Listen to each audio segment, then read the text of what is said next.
नमस्कार मित्रांनो, आजच्या व्हिडिओमध्ये आपल्याला एकात्मिक आदिवासी विकास प्रकल्प धुळे येथे अनुसूचित जमातीच्या विद्यार्थ्यांसाठी नामांकित इंग्रजी माध्यमाच्या निवासी शाळेत प्रवेश घेण्यासाठी अर्ज वाटप करण्यात येत आहे। मित्रांनो, आता कोणत्या तारखेपर्यंत वाटप अर्ज केले जाणार आहे आणि कोणत्या तारखेला अर्ज सबमिट करायचं सर्व डिटेल आपण या व्हिडिओमध्ये बघायचं आहे। मित्रांनो तुम्ही या चॅनलवरती पहिल्यांदा आला असेल तर सबस्क्राइब, लाईक, शेअर आणि बेल आयकॉन प्रेस करायला विसरू नका।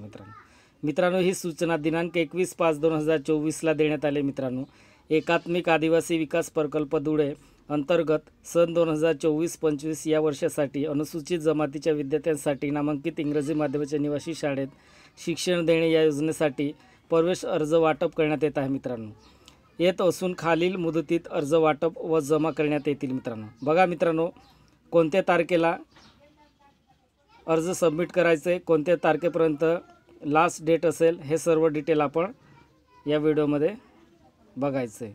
बघा मित्रांनो, पुढे दिले या टेबलमध्ये तपशील दिले, प्रवेश अर्ज वाटपाचे दिनांक दिले। मित्रांनो बघा, 22/5/2024 पर्यंत सुरुवात होणार आहे अर्ज वाटपची आणि लास्ट डेट काय असेल 30/5/2024 पर्यंत अर्ज वाटपची मुदत संपणार आहे। मित्रांनो, सेकंड नंबरमध्ये काय दिले मित्रांनो, प्रवेश अर्ज स्वीकारण्याचा दिनांक काय दिले मित्रांनो, 29/5/2024 ते 5/6/2024 पर्यंत अर्ज सबमिट करायचं। मित्रांनो, या तारखेपर्यंत तुम्हाला अर्ज सबमिट करायचं आहे। 3 नंबर ब्लॉकमध्ये काय दिले मित्रांनो, प्रवेश अर्ज स्वीकारण्याचे अंतिम दिनांक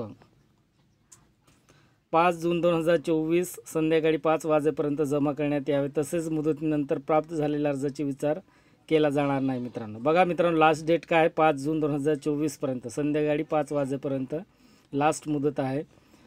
पुढे बघा मित्रांनो, इयत्ता पहिलीमध्ये प्रवेश घेणाऱ्या विद्यार्थ्यांचे वय 31 डिसेंबर 2024 रोजी 6 वर्ष पूर्ण असावे, तसेच एकात्मिक आदिवासी विकास प्रकल्प धुळे व तालुका जिल्हा धुळे येथे प्रवेश अर्ज विनाशुल्क मिळणार असून गरजू व पात्र विद्यार्थ्यांच्या पालकांनी सोबत विद्यार्थ्यांचे आधार कार्ड व जन्मदाखला घेऊन अर्ज प्राप्त करून घ्यावे। मित्रांनो, काय आपल्याला जेव्हा आपण ॲप्लिकेशन घ्यायला जाणार आहे तेव्हा काय घेऊन जायचं, आपल्याला विद्यार्थ्यांचा आधार कार्ड आणि जन्मदाखला घेऊन जायचं। हे घेऊन गेल्यानंतरच तुम्हाला अर्ज दिले जाणार आहे।